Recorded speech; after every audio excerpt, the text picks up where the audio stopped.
Good evening, everybody, and welcome back to Fallout Shelter. We've got some people at the door, so let's let them in and get on our way to the next set of quests. Okie dokie, artichoke, we need to collect all of your weapons, but none of your outfits, probably. So let's get rid of that crap and let you in, Mr. Larry Bishop. Alrighty, and they're coming back in. We only need 71 more to go. So let's go check out what we can get rid of and come back and let the next set of people in. Alright. You gentlemen have come back from being out in the wasteland on a quest, of which we don't need any of these things here, except for the weapons, so come on in. And we got a full duplicate recipe fragment. And you boys, back from the quest. Let's get rid of your junk that we don't need. Come on in. Duplicate recipe there. Duplicate recipe there. Hey, duplicate recipe there. That's it for them. What about you? Preston Garvey, you're coming back. You died. So did Kimberly Morgan. She's coming back. But you, gentlemen, are back from your quest. We'll collect your stuff. We got crap from you that's not... It's all duplicates. Come on, people. Find something new. Alrighty, we will set them up on their next set of quests. First up, we've got... Let's see here. We might as well do the Vault-Tec Experiment review. Get that out of the way, because that's always a good thing to have. And we shall send Mr. Keith White, we shall send Mr. Kevin Ross, and we shall send Butch out to handle that quest. Go forth and have fun. Next up, we've got the final Echoes of Steel. We'll take care of that. We will send on that one. We will send who should we send on that one? Who should we send on that one? Not Jacob Smith. Who's a third group of people? Interesting. Ryan Page. Three Dog. And Sean Knight. You three shall go. Go have fun. And then as soon as we get some more right-aways. Beat up. Oh, then more death clouds coming. Okay, hold on. Alright, and we've also replaced everybody's weapon up here on the top floor at the barracks with a Drag's Maw, thanks to the one being made. We've got 2 people to put out into the world, because we have 2 people done with training. We'll do that in a minute, but let's get the last quest up and running, and that will be the search for Jobson's jersey. We'll hold off on that one for a second, and we'll do the Lunchbox Run. Why not? Now we need the Randy Campbell, Matthew Bishop, and Jacob. Whoops, not Larry, not the other Bishop. He's like the Adam Baldwin. He's not related. Maybe. I don't know, maybe he is. But Jacob. Go out, boys, have fun. Alright. So we'll let them get out and do what they're going to do, and we'll come back and we will be ready to handle their quests. But first, let's get, let's see, who do we got? Let me go find some people to kick out for a while, because they're going to need to go out and earn their keep. Preston Garvey is finally up to level 50. He got all his levels. Of course, he died in the process, but he is now, you know, he's now level 50, and he's got all his stats up to 10. He's good to go, and he will be home in a day or in a half, and he will get him back and going again. He's doing a good job out there. What about some people? Let's go find some people. We will send Miss Hannah Knight out into the world with a luck +7 lucky formal wear, and she will go and find some good stuff and get her last 2 levels, and we'll find someone else as well. Emil Simmons, or Emil, however you want to call him, we will send you out in a minute, but first we gotta, whoops, no, Emil, we want you. We're gonna put you in, ooh, you don't have a lot of choices. We shall put you in a suit. Let's see, we got We got an expert lab coat being made there. We got an expert jumpsuit being made there. Not a lot of options here. However, we will not leave you to go out without a good outfit. We can figure that one out. Give me a second on that. Elizabeth Peterson, you've got level 50, and you have done a great service. We're going to put you in a strength-heavy suit. Add you to, it's the only one I got right now, and we'll add you to the crafting room so you can help them out and give them more people to go. Once we get some more supplies here, we will send Emil out. We have that already taken care of. Win one, Sutton. I am so clever. Oh my. You'll get an advanced lab coat, and we will send you off to take Hannah's place in the... Let's see her. Where were you? Where did she come from? She came from here. Where did she come from? Hannah! Crap! There you are. Okay, that's where you go. Alright, oh, come here. Here, twin one. You're gonna go there. That'll take care of you, and as soon as we get some more stuff, we will give your sister, your twin sister, over to where Emil was at, which is going to be here, as soon as we have all the supplies. Oh, we have enough. Alright, Emil.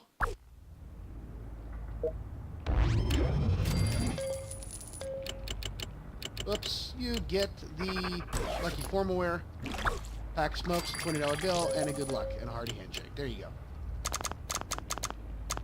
Go have fun. And that'll give us twin 2 sudden. Cheers to the... What? There's a goofball thing. There's one drop and a knife and fork and stuff like that. That's a glitch. Glitch. You're gonna go take care of the reactor room here. So that gets you on. We still have some more people to come out of the training, but they will go out. Let's hold off on opening up this lunchbox until our group comes back, because there's another lunchbox with them. We'll group them together, and we shall see you in a while to do all the quests. Talk to you in a while. Yep. And we appear to have some kind of issue here. We got a glitch. These guys haven't left the vault yet because a Deathclaw attack happened as soon as they were getting ready. I'm hoping that when I save the game and close it out, they will be on their way, but we'll find out. We'll see. Okay, we are back, and it looks like we are no longer glitched out. All our people are in place to do the quests. So we shall go do that now. Oh yeah. Vault-Tec Experiment review. Let's go. Okay, so the reason why I don't sound that enthused or ecstatic to be doing this recording is because I have just had to endure a pain that I did not wish upon myself. In fact, I'm so distraught and distracted by everything that I forgot to get to the point where I actually could tell you what was going on in this scene, and we missed it. So I've decided to record this commentary after the fact and then add it to the video. Hopefully it doesn't sound like crap, just because basically I feel like crap. And I'll just do this thing here where you can see that, and there you go. So what has happened? Well, if you remember, Bailey and I have always talked about Emmy, and 2 years ago she was diagnosed with this type of cancer that it's called spindle cells, that was in her hip, from where she would get an injection from, say, the distemper or rabies. And right after Oscar died in 2014, we noticed a lump on her side, and we had it checked out, and as you can imagine, she was diagnosed with cancer. They said that they could take care of things, but it would cost about $10,000 to do the surgery, do the CT scan to determine whether they could do the surgery, and then treatment to follow up afterwards. And at the time, things were going on in my life that I couldn't control, and I just did not have a means to do that. We set up a GoFundMe for stuff, and long story short, a year went by and not much else happened. Flash forward again to this past April, and I had taken her to PBSEC, and they told me that there was pretty much no point in doing any of that. The cancer had grown and actually split the side of her skin to where there was no good, usable skin. So even if they could remove the tumor, they wouldn't be able to close up the wound. So that left me with very little options. Now I took a second opinion because I had the money now to do it, and then now I'm being told I can't.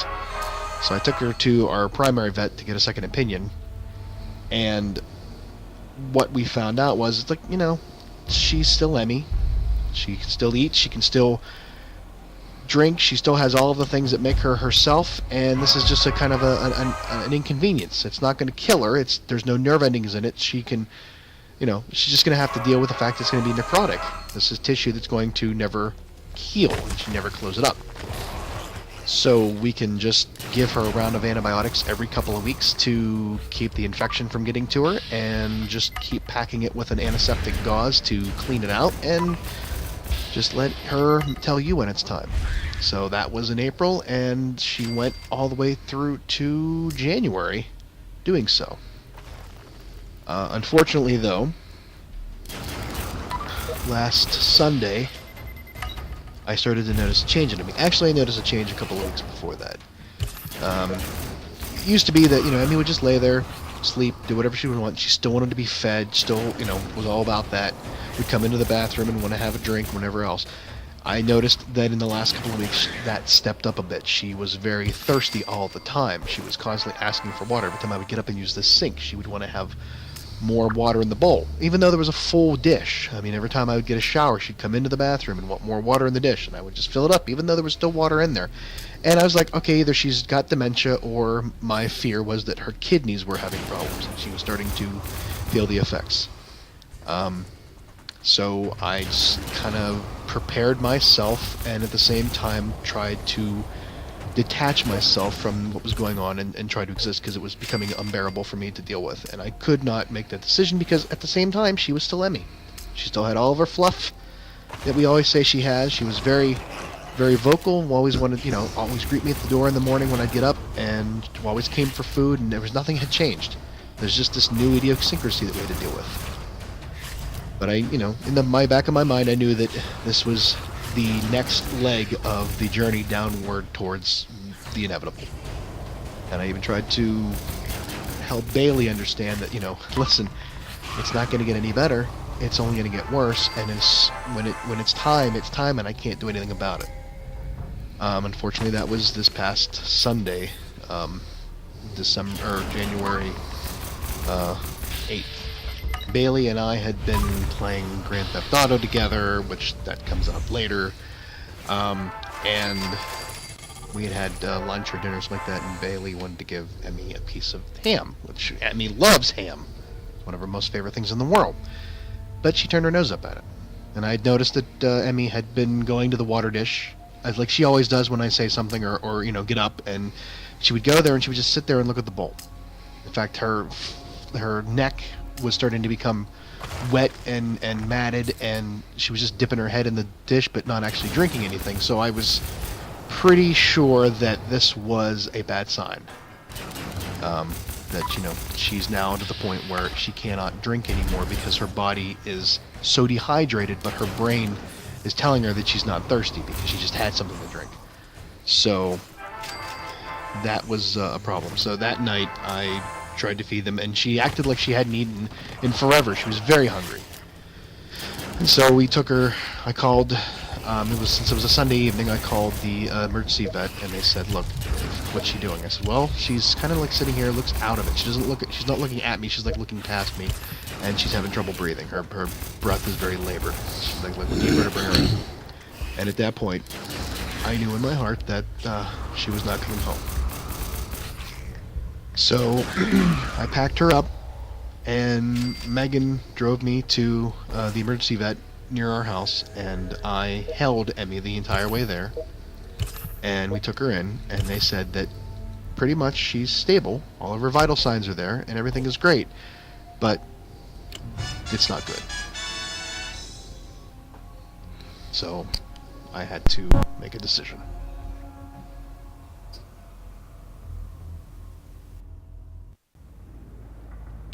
Okay, they are on their way back here to the vault. And one thing I want to look at, that was the Vault-Tec Experiment review. And it was called Vault-Tec wants you to check out some experiments we're running in the other vaults. Each one of these is geared towards a different attribute, and I don't know which one that was. Or is that something else? Maybe that's something else I was thinking of. Oh no, that's the competition or whatever it is. Yeah, never mind. No, that's a different quest. So scratch that. All right, on to the next quest. It will be Lunchbox Run. Yay! And recover the lunchbox. So there we were in the emergency vet, and they said, yeah, her vitals are stable, but look, this is, you know, even if we could do everything we could for her, I think you need to understand that this is what it is. And what it is that, you know, she's 13 years old. She's led a really, really great life, and she's got this condition, and now there's something else that's causing, or it could be that, causing her this distress. We could give her fluid, and might perk her up, and she might feel good, but in a couple of days, you're going to have the same issue. And this is exactly what happened with Oscar. 2 days, 2-3 days later, he passed away on his own. I think he had a heart attack. I don't remember, but I just remember hearing that noise and then finding him. Now, I had made myself a promise, and I made a promise to Emmy that if she ever stopped being Emmy, and I could get that from her, that I would do what was right by her. What was necessary. And look, as an adult, it is the hardest thing you ever have to do. And I say that seriously because, you know, this is an animal, and I get that. People don't look at animals the same way. People don't look at as pets as being a part of the family, but I do. And she was the first cat that I actually went out and adopted. Oscar wandered into my life. We rescued the Willow and Lucy, the twin, we call them tacos because whatever. And they came to live with us because we couldn't turn them out. But Emmy, I went to a PetSmart and contacted a local adoption agency or a little shelter, and I asked to have her.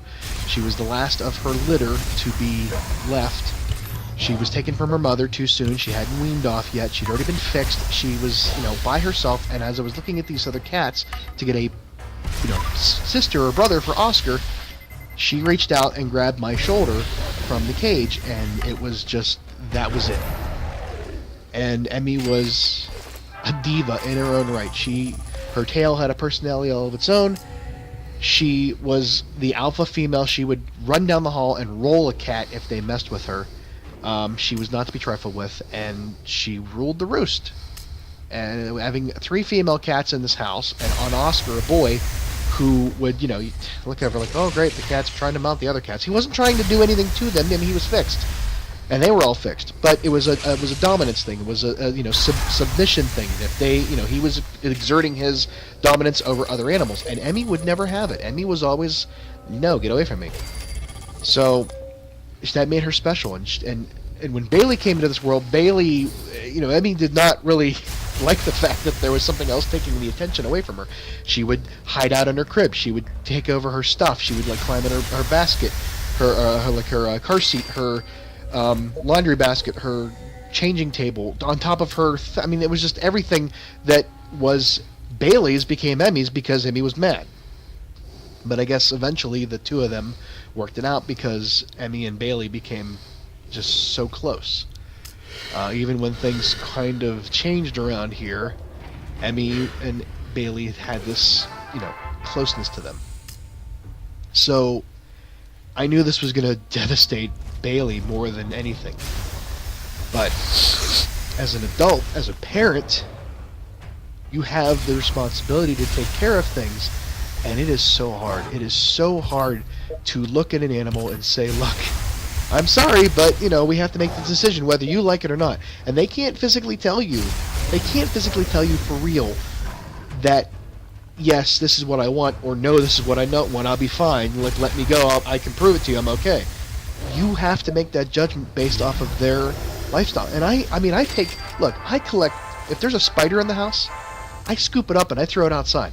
When the back porch happened, all those ants that came inside, I took the ants and I took them outside. I didn't kill them. Now, granted, when I realized what was happening out there and we were cleaning everything up, I'm like, well, that's it, you're done. Because it was more me than it was them.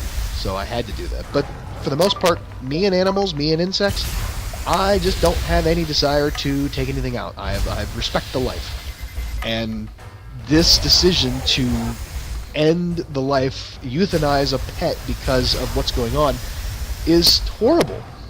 And it's, it's not something to be taken lightly.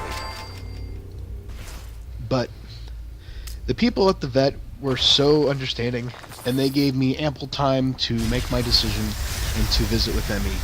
And they made me a little clay paw print that you put in the oven and has her actual paw and her name. And they put her in a blanket, and they gave her a sedative to sort of, help with things and put the catheter in, or the IV in.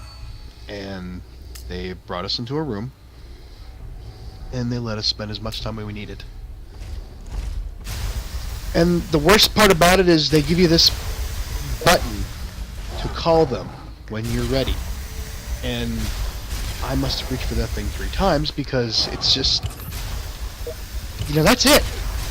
There's no going back. Once you push that button, they're coming in, they're doing it. And I can't make them leave because I'm not ready yet. I mean, all I'm doing is prolonging Emmy's pain, if there is any. So I reached 3 times for it, and on the 3rd time I finally did it because it was time. And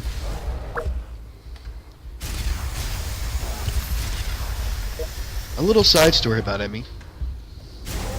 When I first got her, and it was like, well, she's not gonna do anything. She's gonna just hide in a litter box all day long from the cat. I got this cat, and now she's not gonna do anything. What did I do?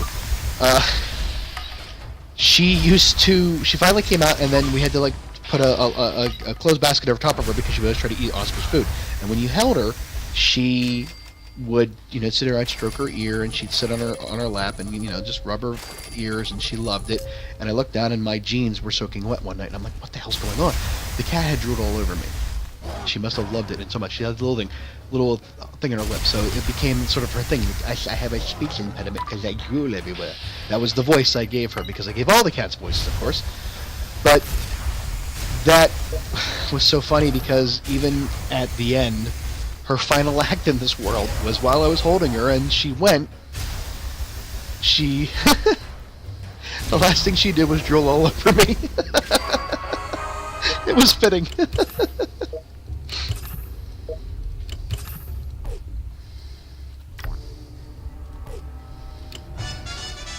Well, we finished that one.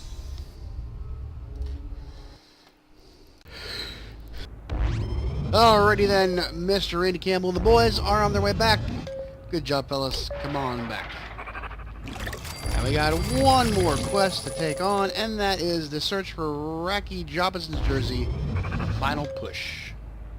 Find Maxon's Roughnecks. So there we were in AVETS, the nursing vet, and I was a wreck. And the next morning, I was making coffee, and Megan had, stayed the night because she had gone, and it was like 2 o'clock in the morning, 4 o'clock in the morning before we actually got home for everything.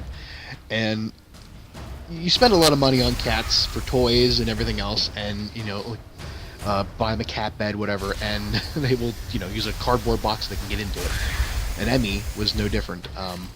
Her favorite toy was a plastic milk ring off of a jug of milk. So Megan, making her coffee in the morning, had opened up a new thing of milk that I just bought, and she took the milk ring from it and put it on the paw print, and I lost it. Because that was so Emmy. She's just, expensive toys, doesn't matter. She just carried around a milk ring all day long, and she loved to play fetch with it, and that was just Emmy. But, so I hadn't told Bailey yet. This was Monday morning. I had to take off work, and Bailey had to go to school, and I was just dreading all day long having to tell her. Because that little girl has seen so much crap in her life from the time she was born that this was going to kill her. And the first thing she did when she came in was yell for Emmy. And I had to tell her, and it was rough. Now, prior to this, her mother asked me, I said, are you going to be able to keep it together when you tell her? And I said, probably not. But why? She's like, well, because she's going to, look to us to see how to respond. I'm like, this is how we're going to respond. We grieve, we cry, we lash out, we don't understand things. That's what we do. So that's kind of like the message of tonight with this, all of this. Is, I'm holding it together the best I can, and it's been a week. I waited a week to record this. I played the game throughout the week, and I just waited till today to record it. So it's been a week, and I'm still not okay, and I probably won't be okay. But you know what? That's fine, because, hey, do you want to call me a snowflake because I lost a cat, my dead cat? I'm upset about it. Go right ahead. I don't care. Here's the thing. It's my pet, my joy, my grief, not yours. You don't think that I'm manly enough because I'm crying over a dead cat? What do I care? Big deal. Hey, guess what? It takes a stronger person to show emotion than it does to hide it. Because the stronger person knows that other people will look at that as a sign of weakness, and they don't care. And they will show it because they are empathetic, and they have feelings, and they have compassion. And that's something we are kind of missing right now, and I'm part of that problem too, because I've been angry for a long time about things.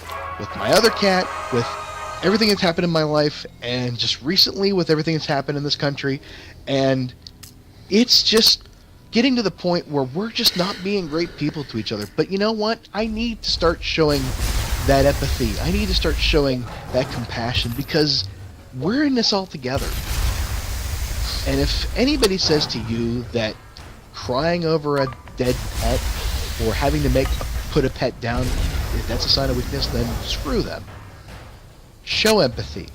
Be the stronger person.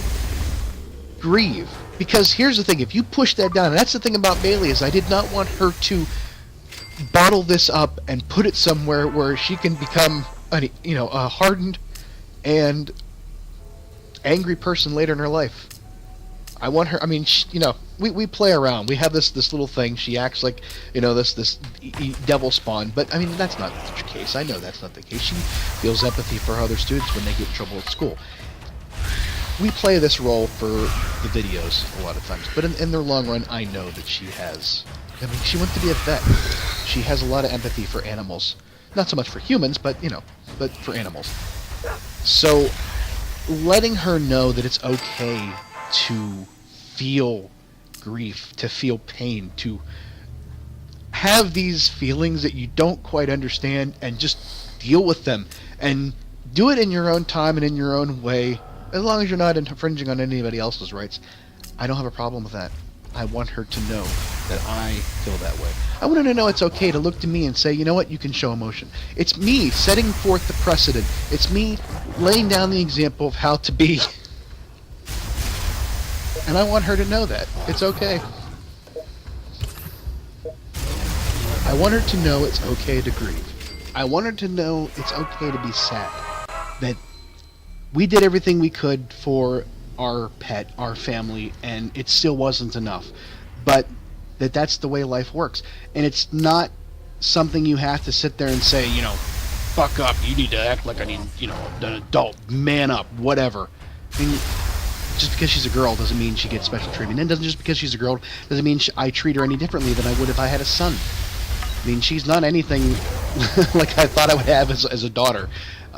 She's more, And that's mostly my fault. But hey, I let her make those decisions. I presented her all the information and let her make her decisions on what she liked, and that was video games and dinosaurs and pets and animals and horses and unicorns. So and dragons, and she's covered the entire bases.